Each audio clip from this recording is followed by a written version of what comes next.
Starting with this. Hi, everyone. Welcome to the York Township Candidate Forum for the April 1st, 2025 election. My name is Maria Belize. I am the president of Progressives for Change, and welcome to all of you. We are really excited to have this forum this evening because a lot of times people forget about municipal elections because there's so much going on, and they really are important in terms of getting the right people in the right places. So every 4 years, all 8 elected officials in York Township government are up for election. This year, there are Democrats running for 7 of those 8 offices, and that includes the York Township Supervisor, Clerk, Highway Commissioner, and the 4 trustee positions.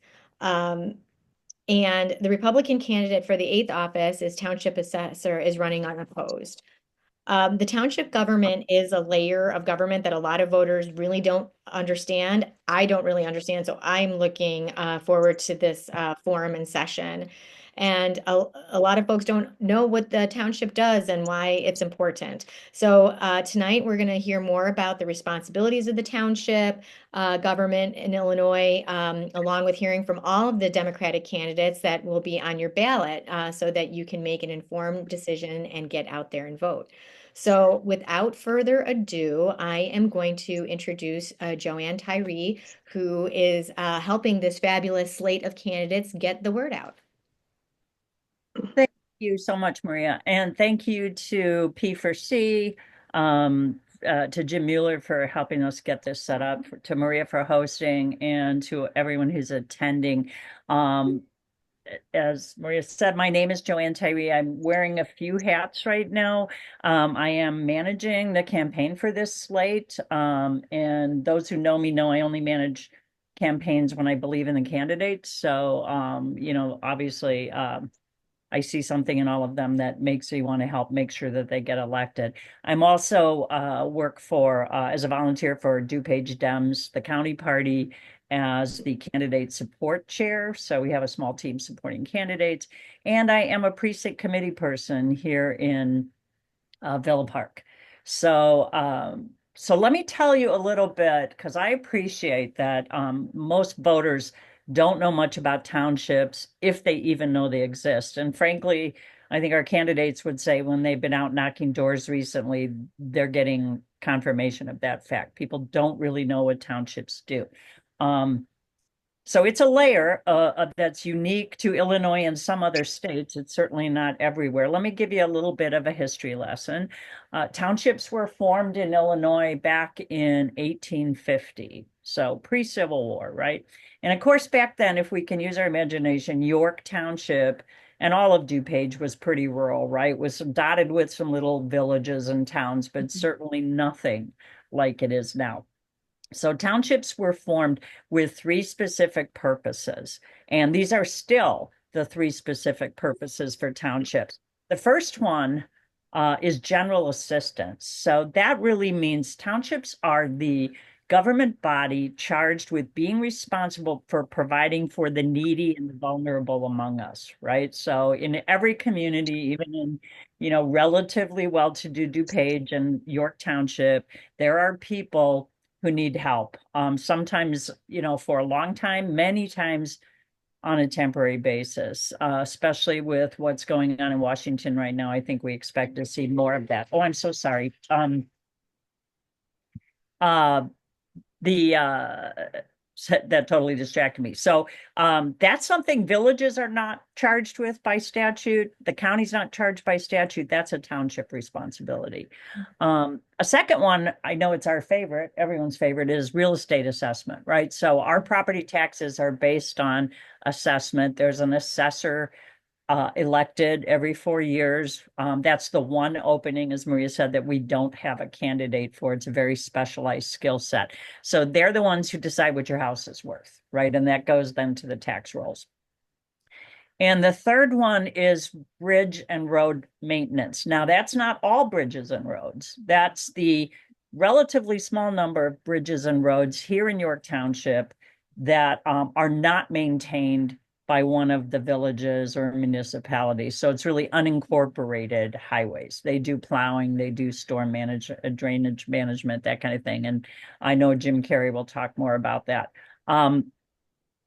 So York Township is one of 9 townships in DuPage County. It encompasses, I gotta check my list here, Elmhurst, Lombard, Villa Park, Oak Brook Terrace, and small sections of Downers Grove, just a little bit of North Downers Grove, a little bit of Eastern Glen Ellen, a little bit of North Hinsdale, and a little bit of North Westmont. So, but the primary towns are Elmhurst, Lombard, Villa Park, Oak Brook Terrace. If you're surprised to hear that and you don't know what the township does, you might consider why that is when you think about this election and who we should have governing us. There's a population of 128,000 in Yorktown.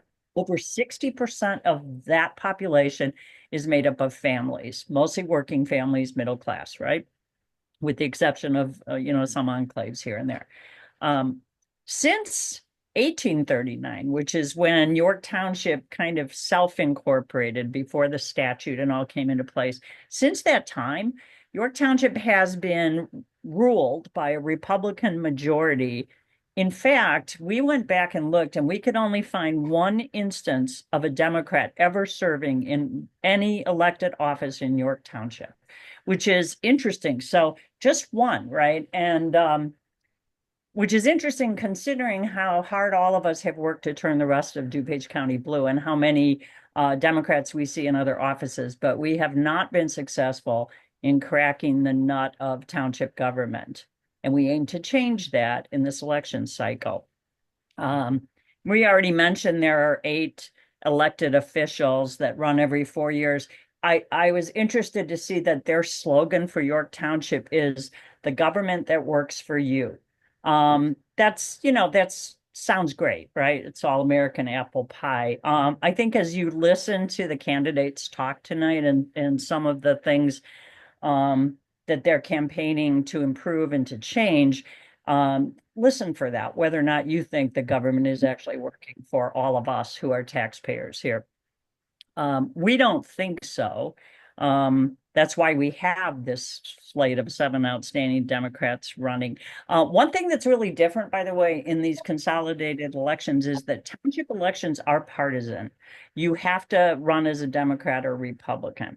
The good news on that is when you look at your ballot or when your friends or family look at their ballot, it will be extremely easy for them to see who the Democrats are because they will all have that word Democrat after them.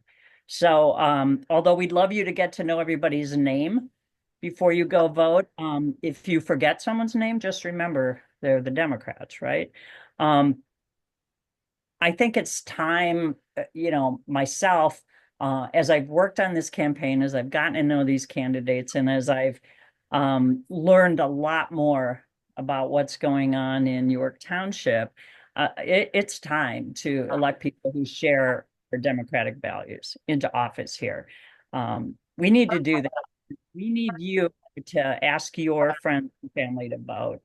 Especially, I want you to know that the last township election, which was in 2021, Republicans won by only 300 votes. That's not a lot.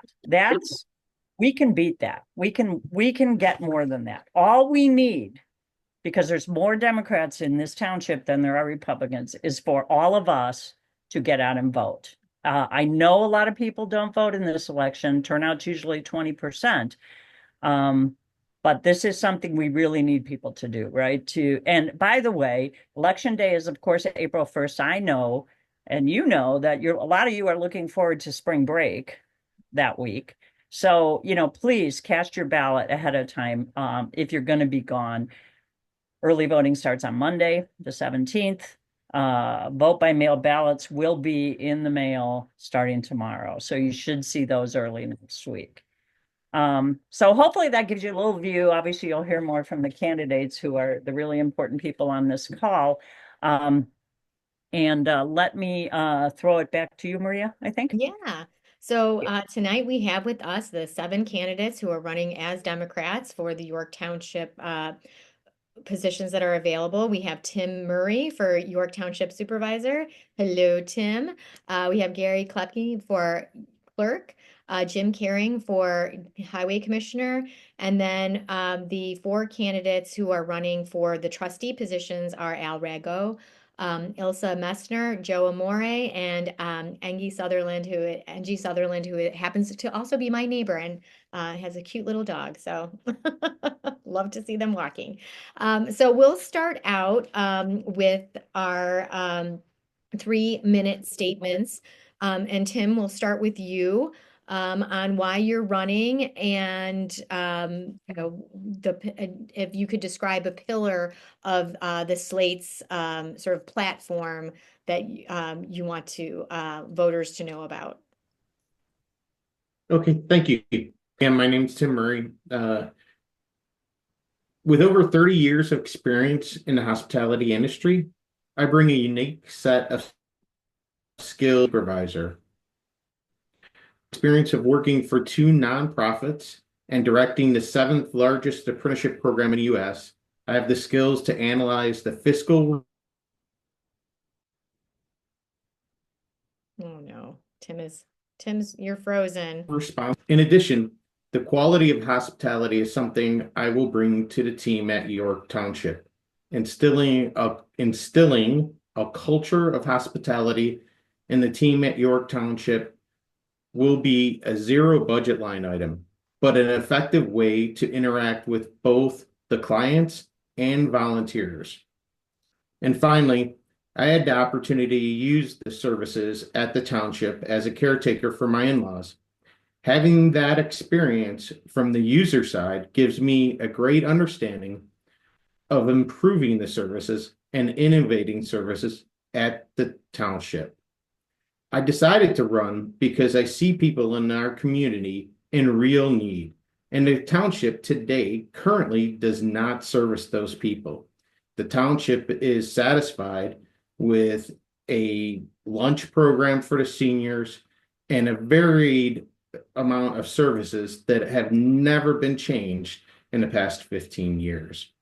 So my purpose in running is to help those people around me, because in my life right now, I have the time to do that. I'll hand it back over. All right, thank you. Gary, you're up. Okay, hello there. My name's Gary Kleppe. I'm the nominee for Township Clerk. I've been a precinct committeeman since before my son was born. He's in college now, but that's kind of how I measure time these days. But I've never run for office before because previously I had a techie job where they were okay with me running for office, but I wouldn't have been able to ask anyone for money, which would have been kind of an obstacle. But then about a year and a half ago, I got laid off from that job. So thanks, I suppose. That job that I was talking about, I was a web-based software engineer. So I know a few things about how to put together, how to program websites so that they actually do things. So that's experience that I want to bring to this York Township, because part of the clerk's job is maintaining the website of the township. We know that I guess somebody else will probably talk about the lawsuit. That the incumbent clerk isn't doing too well at his other job, which is letting candidates get on the ballot. But so how's he doing on the website? Well, not too great either. Their website is yorktwasup.com. Because yorktownship.com was taken by because there's another York Township in Pennsylvania. So I guess compromised by getting rid of 4 letters. And so you can go to that site and check it out. I mean, it's really great if you think the purpose of the site should be to self-promote the current elected officials. Otherwise, not so much.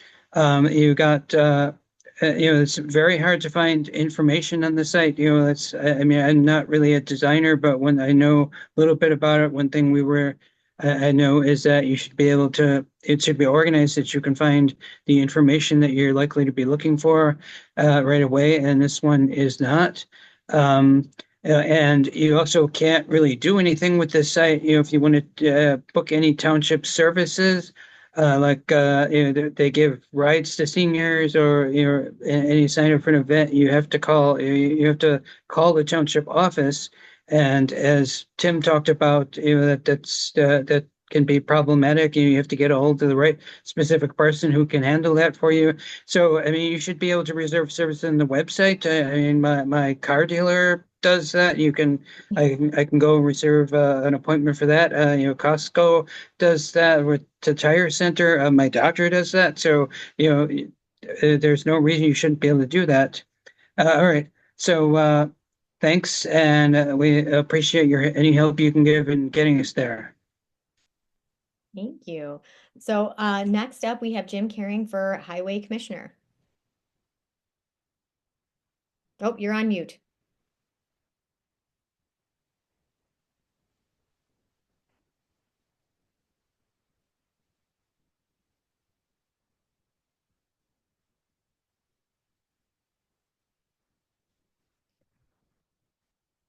Let's see if something will pop up if I ask to unmute you. Well, thank you. Am I better? Oh. Yes. Yep. Now we can Okay. hear you. All right. I'm Jim Caring. I'm running for York Township Highway Commissioner. I have been a union carpenter for 42 years, worked for a major grocery store chain, building new stores and remodeling them. I moved from construction and maintenance and spent 30 years in facility management. Representing York Township as your highway commissioner would be an honor that I would take very seriously, and I feel the people in the past haven't. But I've been a member of Elmhurst Elks for 20 years. I was born in Elmhurst and grew up in Villa Park.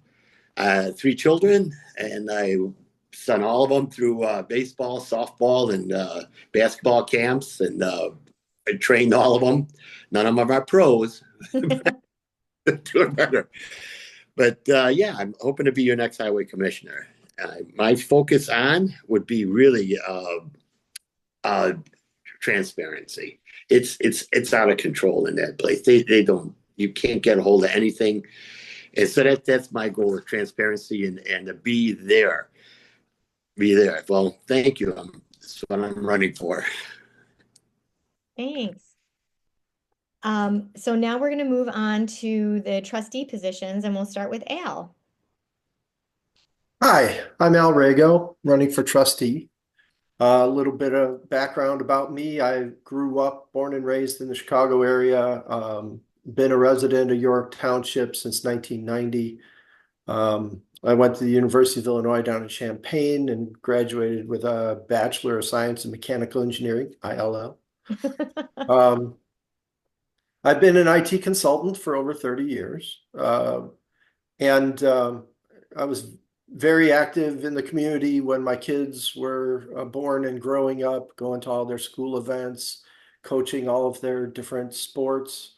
I also was a member of a church where I served on the board of trustees and served as treasurer for several years. So I believe in community service. That's part of the reason why I'm doing this. I'm now getting to the point where I'm thinking about retiring from my full-time job. So I have the time to spend doing things, really to help the community. And when the election came up last November and we got the results that we didn't want, my brain went to, I don't want to live in Russia, and that seemed to be the direction they want to take the country. So what are the alternatives? Move away, or a more productive way of thinking about it, do something locally, right? So very frustrated nationally, fight back locally. That's sort of my motto here. I believe in service to the community. Obviously, I want to bring back that concept of the citizen servant, right, to local government. I believe in transparency in government. And one of the other reasons I'm running is in my interactions with this current administration, the Republicans do everything they can to obscure what's going on. They post the agenda for their meeting the day before online. So you have no idea what their plans are going ahead. And then they spring in, they run through their agenda in 15 minutes. They do allow for some discussion, but that discussion is, public comments. Last night, I made some public comments asking them to respond to who is paying for the lawsuit. And, we'll get into the lawsuit. But they just said, thanks for your comments. There was no response to that. I'm sure there won't be anything in the minutes about it. It'll say Al Rego asked some questions. So they don't publish their budget. They'll post it publicly for one day before the annual meeting, and then they'll take it down right after the annual meeting. So no transparency. And there's a host of other reasons why I'm running. And I'm happy to talk to anybody about it. So thank you very much. I really want our government to be fully accountable to its citizens, and that's why I'm running. Thank you. Ilsa. Oh. We can't hear you.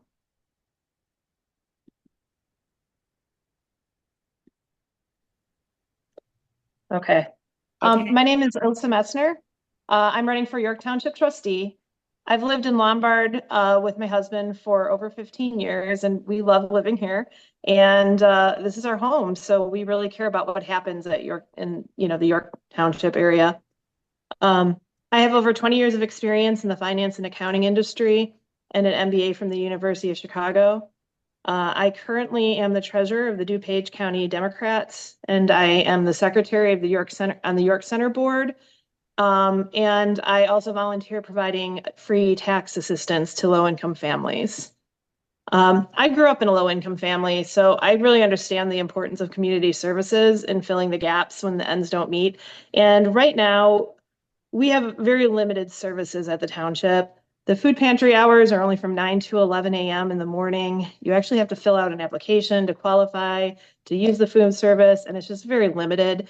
So unfortunately, working families can't really access the food pantry.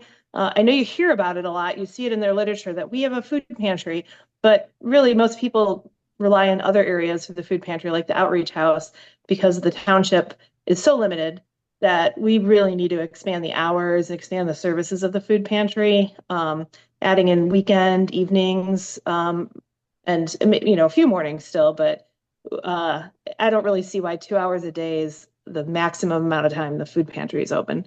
The other thing that my mom lived with me for quite a few years, and we tried reaching out for senior meals, and none of the meals are listed in the website in advance, and she had special dietary needs, as a lot of older people have, and we couldn't get any information on what they were serving. We would call in, nobody would call back. We tried using the senior ride program.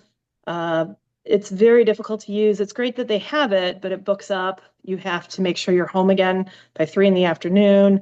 You have to, play phone tag several times a day. We ended up not even using it because it was just too difficult to access. So we need to work on the senior ride program that's currently being offered.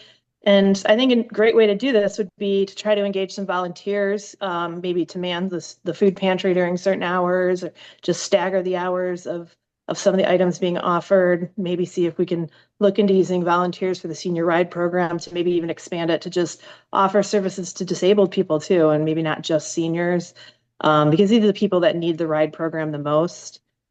And the other thing that I noticed is they really don't have much presence on any social media. It's not just their website that's not the best, but like when they have events, like recycling events or shredding events, or even senior services, nothing is advertised in advance. If you go to their Facebook page, it's almost 100% just pictures of food that they've served. There's no real information on it. So we need a more comprehensive communication platform just to make people aware of what the township even offers and get the services to the people who desperately need it. So we just need to also start out offering a meaningful amount of services for the tax dollars that people are paying. So thank you. Thank you. Next up is Joe Amore. Hi, good evening. I'm Joe Amore. I am a retired railroad conductor. I put 40 years in with Union Pacific, previously Chicago Northwestern, working in freight and metro service. During that time, I was also a union representative. I worked as a safety captain on the railroad. So part of that job is identifying unsafe conditions to management and encouraging them to create safer working conditions to reduce and eliminate injuries. I also, during that time, was a single parent for three children, two stepkids, and my son for over 10 years from the time they were in preschool to into high school. I thought that was very rewarding. I take it like the Peace Corps. It was the toughest job you'll ever love. Being around for my kids really meant a lot. And it also helped that I was able to be there for my parents. So as I helped them transition through their senior years from their condo into senior living into a long-term care, I saw what other people had to go through. I witnessed what those who were less fortunate, who didn't have family members to support them, what they have to do with. So we retired here in place in 2019. I've married. My wife and I have been together for 22 years. And when we retired, we started taking a look at the community. And one of the reasons we chose this area was because we had a lot of great neighbors. We had a brand new hospital. We had a great community. But we were troubled by the fact that the township, when we pay our taxes, we're just on, there's like in the shadows. When you try to look up information, nothing is available on any forward-facing website. I had always worked for other candidates over the years. Um, I navigated in that world very well. I'm a board member and treasurer of the DuPage Rail Safety Council. It's a nationally recognized group that works to prevent tragedies along railroad tracks from the public. So finding out what they don't tell you does not sit well with me. And I always meant to want to be in public service, but after retirement, we dealt with COVID and my wife's brother, her parents, we needed to get them through their troubles. Well, they're all gone beyond now, and I believe in service to the community. And this what I thought was a good way to show and give back. Um, I really don't like the fact that they don't bring information out to the public. And remember that your township tax dollars goes right back into the township. We need to serve the people that we were mandated to and townships were created, those less fortunate. So I thank you for your time, and I hope we can all count on your support. All right, last but not least, Angie Sutherland. Hello, everyone. Thanks for having us. So, yes, my name is Angie Sutherland, and I am running for Board of Trustees along with my slate mates, Al, Ilsa, and Joe. So, the four of us are running for 4 seats. So, we are asking for your vote and support for all four of us. You don't have to choose. You can tick us all off, like just boom, boom, boom. So I live in Elmhurst, like Maria said. I live down the street from her. I've got two kids, Alex and Nora, and they go to Hawthorne Elementary School. And I also live with my husband. He also lives with us too, and the dog. So we moved here in 2020, so we've been here almost 5 years.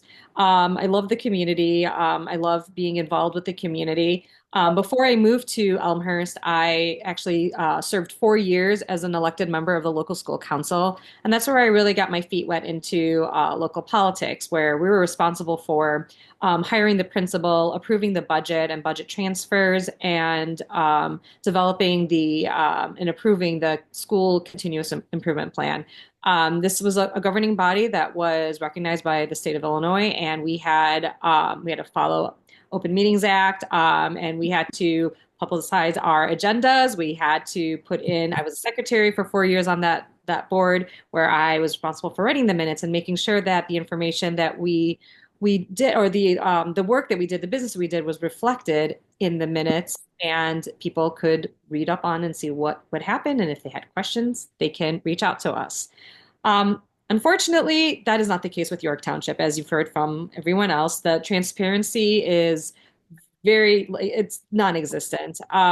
You shouldn't have to FOIA the township government in order to get materials and information that should be readily available on a website that is also very hard to navigate.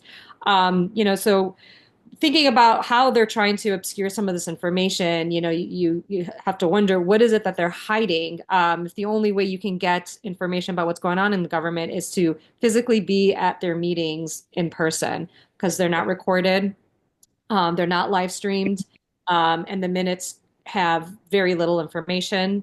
The board packets that usually accompany the business that they conduct, not available. You would again have to FOIA to get these essential information, and that has details, budgets, has the different programs that they're paying for, how they're paying for them, what accounts are they coming from. Again, not available to the people that they serve.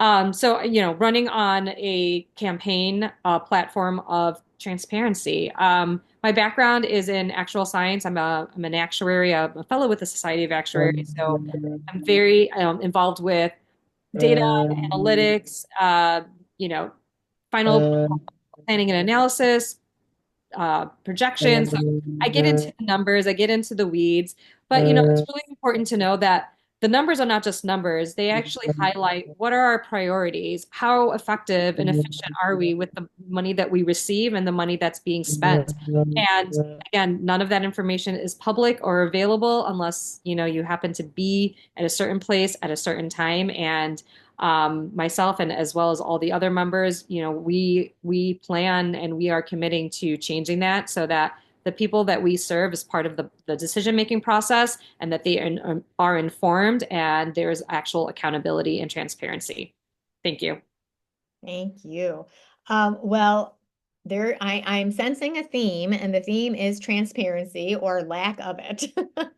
So, it sounds like the slate, it's very much around transparency and accountability. And I don't know who wants to field this question, but a couple of you have touched on a few different things, but can you cite some specific examples where the current board has not been transparent or accountable?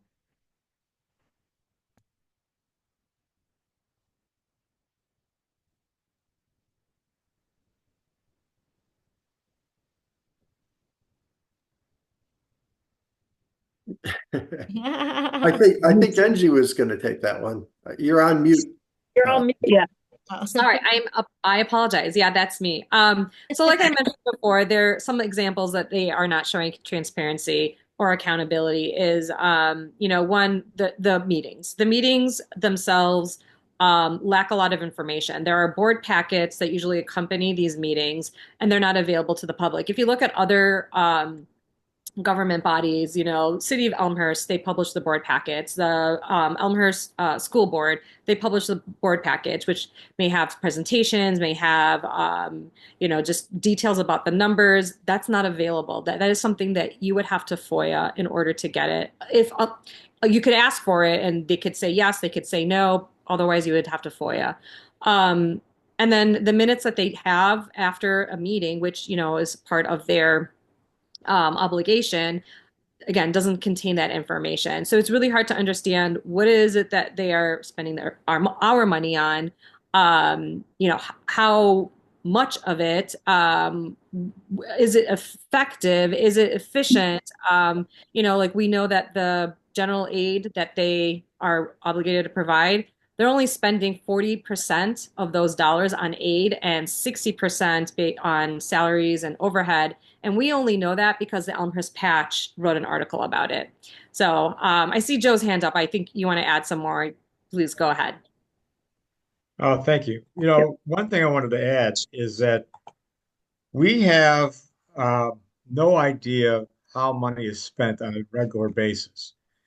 Now, circling back to the fact that township dollars stay in the township, the tax dollars don't go to any other entity.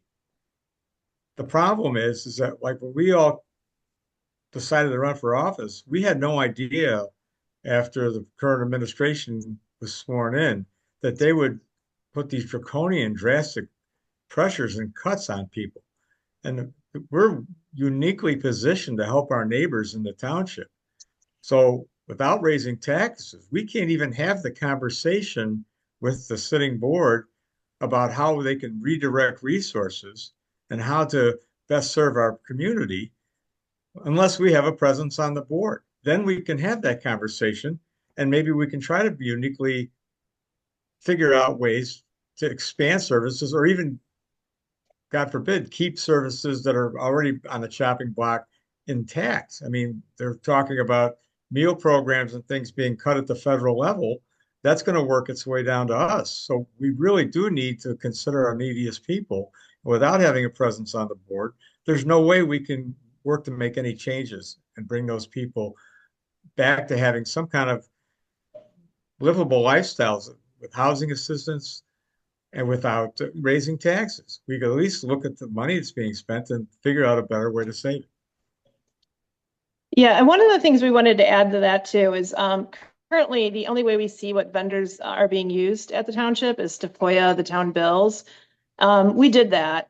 And one of the things we discovered is a lot of the vendors that they're being used at York Township also donate to the political committees of the people on the board.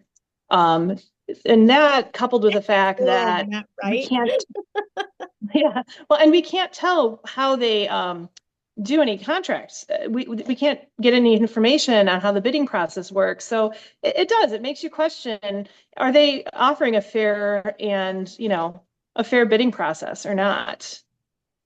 Yeah.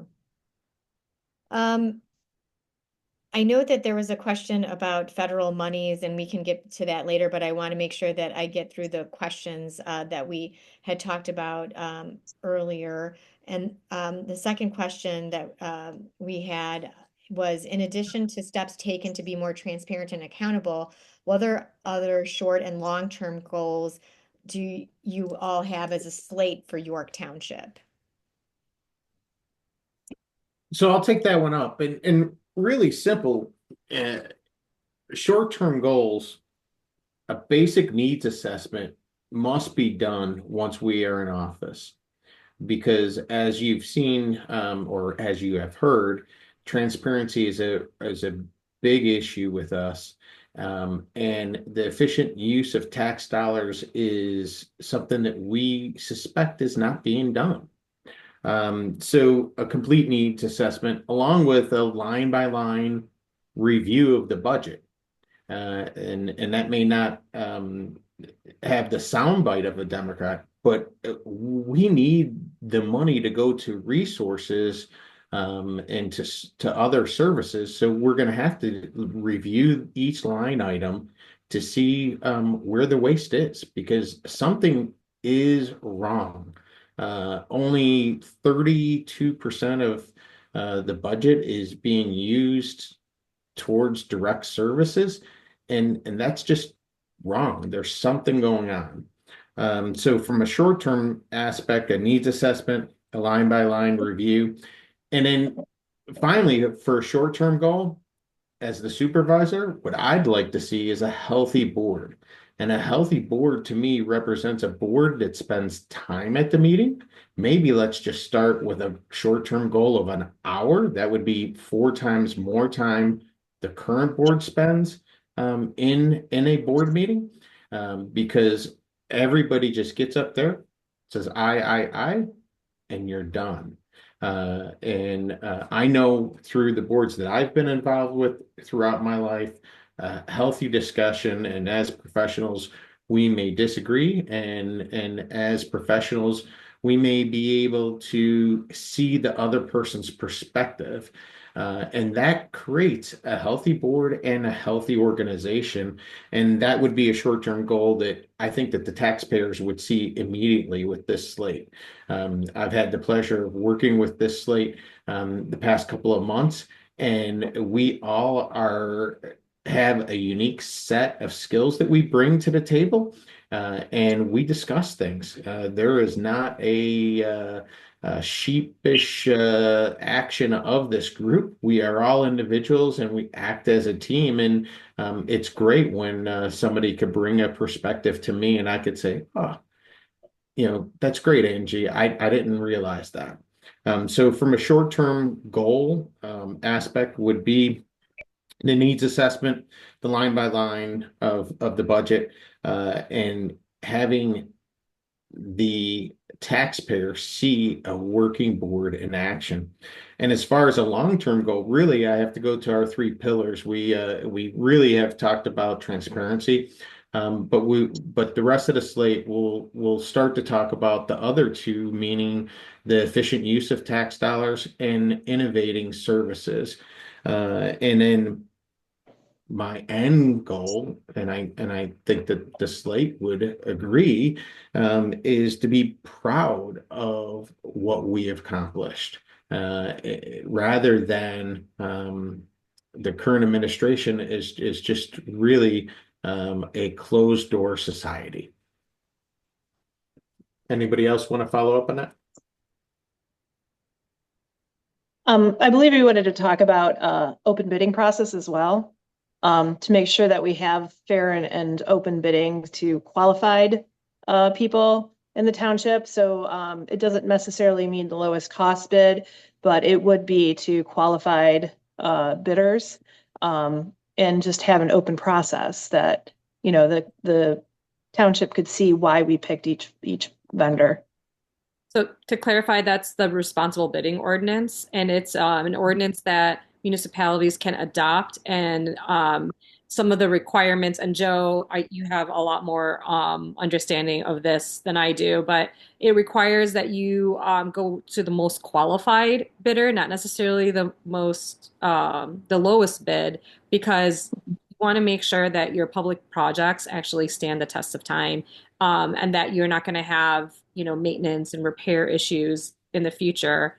And for those of you in Elmhurst may know that something like this happened with the Elmhurst police station, where maybe they went with the lowest bidder back then, and now, not even 30 years later, they have now taxpayers are on the hook to build a new station, repair it, or whatever is needed to get that to code. A responsible bidding ordinance would be something that would help avoid those types of costs in the future, right? Something that may not be the lowest cost at the beginning, but is quality. We have contractors that have apprenticeships, and we are making sure that our tax dollars are being used wisely. Thank you. Thank you. I have to say I'm for efficient meetings, but 15 minutes for a township board seems a little too efficient, if that's possible. Can I just add something really quick? Jim Mueller asked me if I could expand on a comment I had made. So one of the things that the candidates have done is look at the other townships in DuPage County and what their best practices are, which I think is, to be honest with you, if you did that same exercise, you would see that we are in the dark ages here in York relative to transparency. I went to Wayne's Township's website the other day just to take a look, and I could find all their meeting minutes, all their financial reports, their budgets, their budget versus actuals, where the tax dollars are going, some key contracts. I honestly don't know if they use responsible bidder ordinance, but they're very open about how they're deciding who to give contracts to. And that's the kind of transparency that we ought to have. We're way, way behind on that. So I think, not to put words in anybody's mouth, but those are the kinds of things by looking at what other government entities can do, townships and or the county and or others, much, much more should be out there in public view. Definitely. Totally agree. So now in our third question, in terms of prepared questions that we had, if elected and in control of the board, what are your plans for the newly appointed 708 board?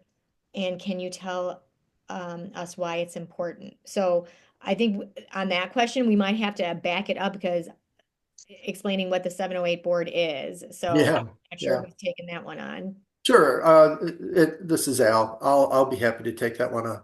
So the 708 Mental Health Board is a referendum that was passed back in November, and many other townships have already passed and established their mental health boards. It was a separate tax levy that was voted on and passed by 65% of the voters in the November election here in York Township.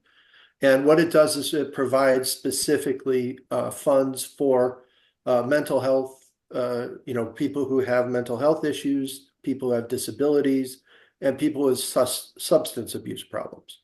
So those are the three things that the Mental Health Board is tasked with. Um, with as far as what we're planning to do and what we would like to see happen is that it's important to address all of those needs.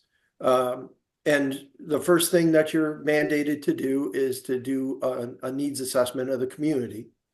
So right now, I'd say the budget for this endeavor, it comes out to about $17 per household. There's 48,000 households in York Township. So that's about an $800,000 annual budget. So what we would like to see is mental health professionals staffed on that board, people who have been, administrators in the mental health area, providers of those services, people that truly understand what the needs are in the community and how to address them. Unfortunately, what we've seen is that the people that have been nominated and put on the mental health board, I'd say there's one administrative professional who has experience with District 204 or 205 and is extremely qualified. And then after that, it seems to be, a business consultant, another person who was an administrator for some things that are not related to mental health. Some other people, that have very spotty qualifications at best.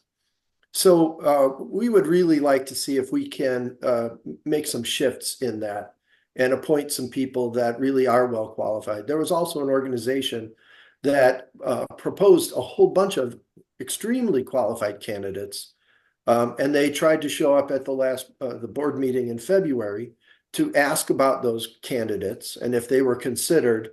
And they were brushed off essentially by the board. They were told, oh, yeah, we looked at every resume. But, compared to what I can find about the candidates that have been passed, again, I say there's one extremely well-qualified person and a whole host of people that look like they're political in nature. And they're being placed on the board to do similar things that what that current board does with the General Assistance Fund. And the General Assistance Fund is typically budgeted around $400,000, $500,000 a year. And as Angie said earlier, the actual budgeted number for services versus administration is closer to 33%, 67% for administrative costs.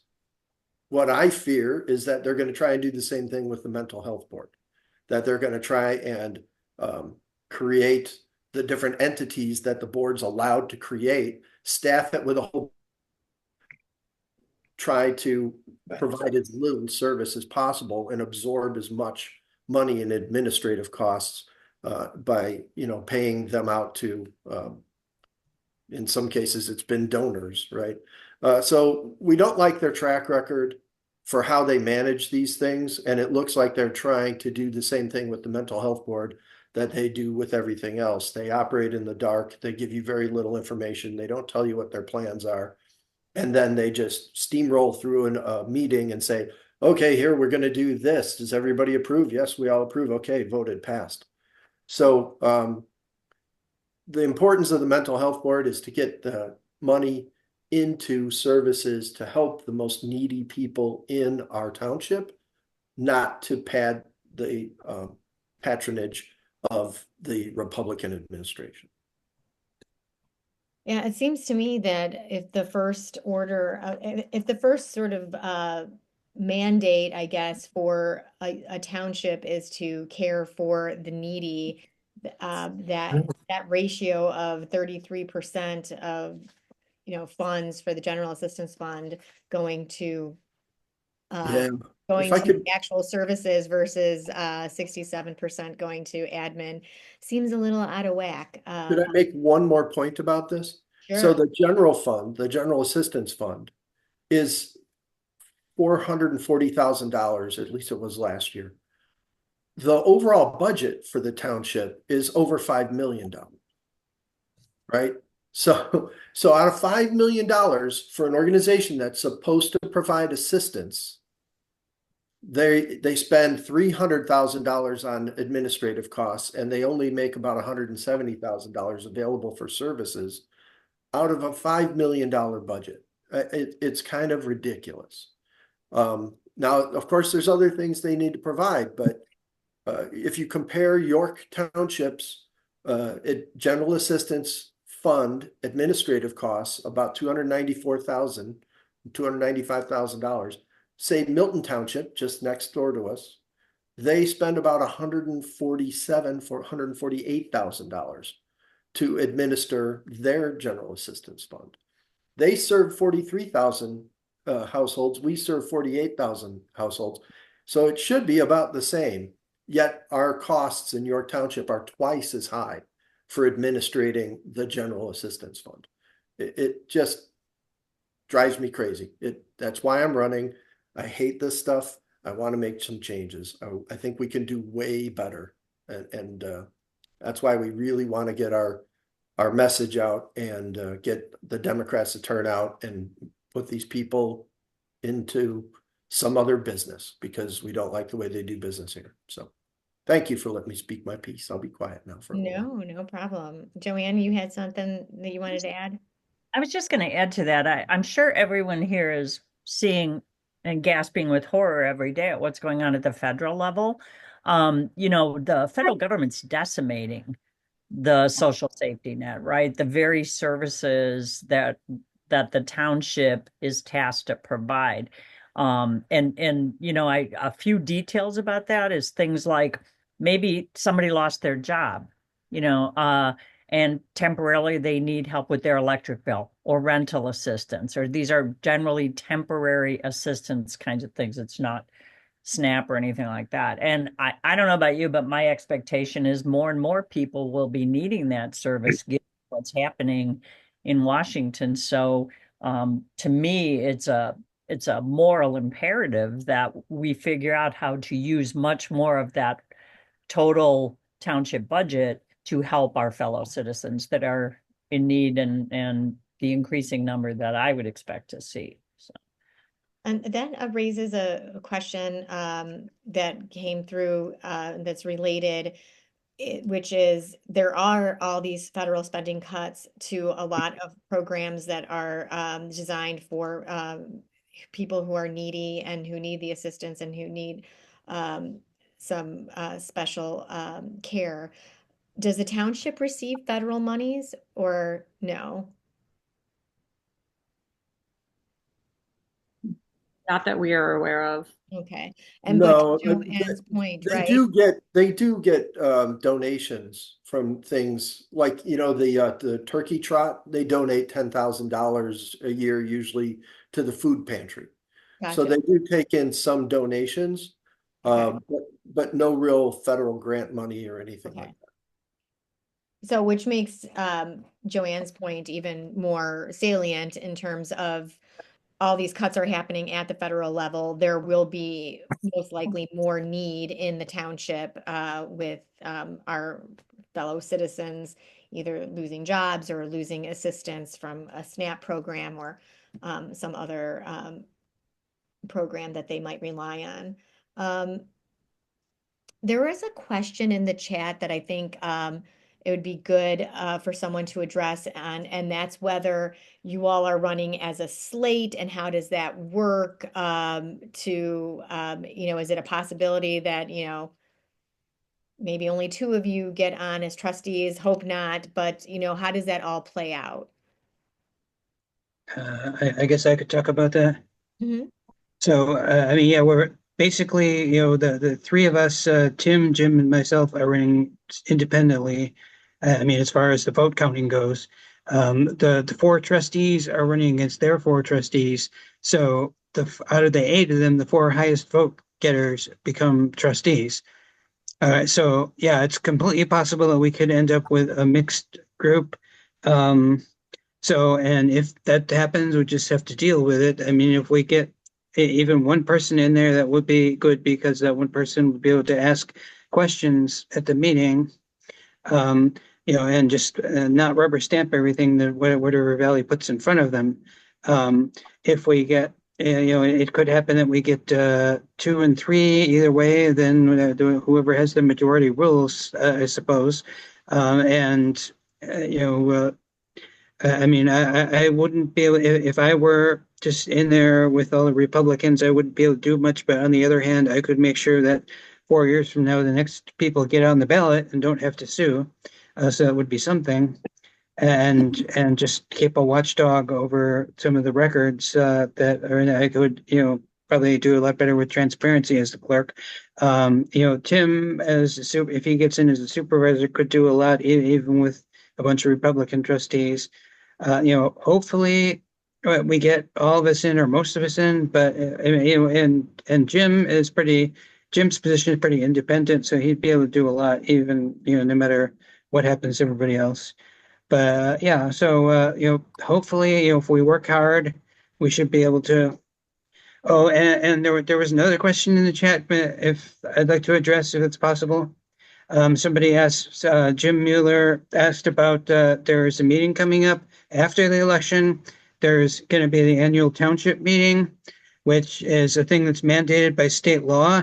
Every township has a meeting where anyone who comes in who's a registered voter, lives in the township, gets a vote. It's kind of direct democracy. So it's really, really important that everybody shows up to that meeting. If we could end up winning this township elections, but then they could come to that meeting. We won't be sworn in yet, so they will be running that meeting. And then, they could do a lot of damage to us if they have the majority there. So we don't want to see that happen. So please be at that meeting. If you live in the township, be at that meeting. I mean, if you don't go to your own township has a meeting. What day is that meeting? That is April 8th, 1 week after the election. April 8th, 1 week after the election. Okay.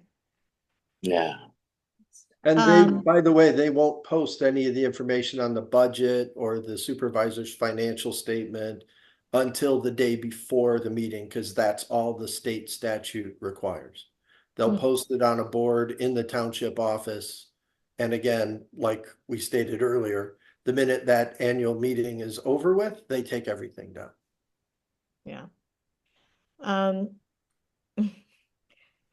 Oh my goodness. So the lawsuit has been mentioned a few times. I know what the lawsuit is.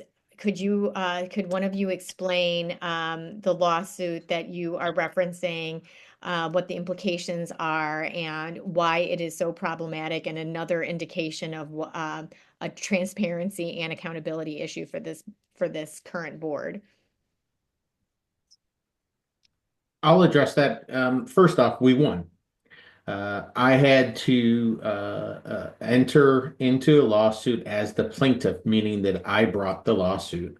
And the reason why I did that and why the Democratic Party stood behind me was the basic principle of democracy, of having two choices on the ballot. And when I submitted my paperwork to the clerk, my paperwork was denied. It was denied for two specific reasons. The way that they did it was really partisan because they used the township as the entity to deny me rather than denying as a voter and being a Republican or a Democrat that opposes the way that I am on the ballot or the way that I got on the ballot. They denied that before that could even happen. And they denied it on two reasons. One, that I did not submit the paperwork in a lot of time, which was 3 days, for which we did. That was a complete, I think that was just having a number two reason to justify that to the court because they knew that this was either going to be a lawsuit or that we as a party were going to back down because, of course, it costs money. The most significant part of it was that my paperwork had the word caucus on there, and I was nominated at a meeting and not necessarily a caucus, but that was the election paperwork. And as our attorney pointed out significantly during the trial, which was a 4.5 hour trial, and we had one person that was deposed for over 2 hours. We had another person that sat on the witness stand for over an hour and a half, all because the clerk testified to this. And this is a key component. The clerk sat there and testified that he looked at my application, or not my application, my form, because again, I'm not applying to him. I am just submitting the form. He's verifying that there are certain things on that piece of paper, and that is it. And he forwards that to the county. That is his role. His role is not at all to make a judgment of application. His role is just to verify that certain information is there by the law. The statute states, and I'm not an expert in this, but there's 4 or 5 points in the statute for which the piece of paper had that information, such as my name, the party nominated me, my address, the fact that I actually it was notarized by somebody. All of those things are factual items on the document as the clerk was supposed to verify that were there. He did not. He took a look at it and he testified in open court that he didn't know what his role was. He didn't know the specifics of that. And the piece of paper just looked funny to him, just looked off, just looked wrong. So he forwarded it to counsel and the lawyers for the township, not the lawyers for the Republican Party, but the lawyers for the township wrote a letter to me. The clerk signed his name to that letter. And he admitted in court he had nothing to do with it. He just did what the lawyers told him to do and denied stamping my paperwork and handing it to DuPage County. So that was the essence of it, of the lawsuit. And the end result was that we won. So one thing that I wanted to add to that, Tim, is the reason why you were nominated in the York Township DuPage organization meeting, or Democrats meeting, was because the person who got nominated at the caucus had withdrawn from the race, and we needed a substitute candidate, and you were put forward as that substitute candidate using the same paperwork we used for the caucus because that's the only form that exists. So again, they came up with spurious reasons for a lawsuit, thinking that they could intimidate our candidate out of the race and keep him off the ballot because he wouldn't contest their denial of his thing. So we raised a bunch of money and we fought the lawsuit, and Tim went through an awful lot to make sure that you have a choice on the ballot this year. And the DuPage County Democrats rallied around us and provided funding so that we could fight this fight. And we're really grateful for the support that we've got, and we're really grateful that we have Tim on the ballot. And the township government used our tax dollars to fight the lawsuits. So had a private citizen contested Tim's candidacy, which happens in all sorts of, elections. And private citizen would have to cover those legal costs. But by denying upfront the certification, the township got to use our tax dollars to fight that lawsuit. And the only person who benefits from that action is John Valley, the supervisor. Right. Yeah, and one other thing, this is not a one-off thing. 8 years ago, when I was the chair of the York Township Democrat Organization, we had a somewhat similar situation. Nobody was nominated for supervisor to caucus, but somebody stepped forward afterwards, so we nominated that person at the meeting. And then the clerk at the time was Dan Kordick. He said, no, you can't do this, because it does not count as a vacancy unless you had a previous candidate withdraw to make room for a new candidate. Now, I hope Mr. Kordick never runs a hotel, because that would be unfortunate, rule to have in place. But anyway, so at that time, we didn't have resources to fight at that time, so they got their way. And well, I was going to say one more. Yeah, and that's part of the reason why. I mean, I think that this year our initial nominee for Supervisor Casey Caballero had really no intention of running. She was there as a placeholder because we thought they were going to try to apply that Kordick rule again. But of course, they change their rules whenever it's convenient. Yeah, that seems to be a standard operating procedure for that party. Well, so we're going to wrap up. This has been so important, so educational. I'm so glad we recorded it. I will be posting the recording on the Progressives for Change site later this evening, and I will share with you all the candidates and with you, Joanne, so that you could spread it far and wide.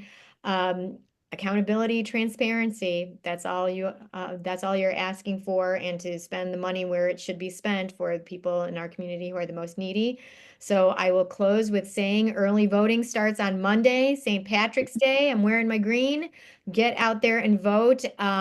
So important to bring your friends, your neighbors, anyone who is eligible to vote, to get out there and vote, especially before Election Day, which is on April 1st, because I know a lot of families in the township might be going away for spring break. So which falls right on Election Day. So have a good evening, everyone, and thank you all so much for joining. Thank you. Thank you. So much for doing this, and thank you for giving us the opportunity to speak to other people, that we hope we can count on your support. You can. Thank you for running. I know it's not easy. Thanks to all of you. Good night. Thank you. Good night. Right. Good night. Good night.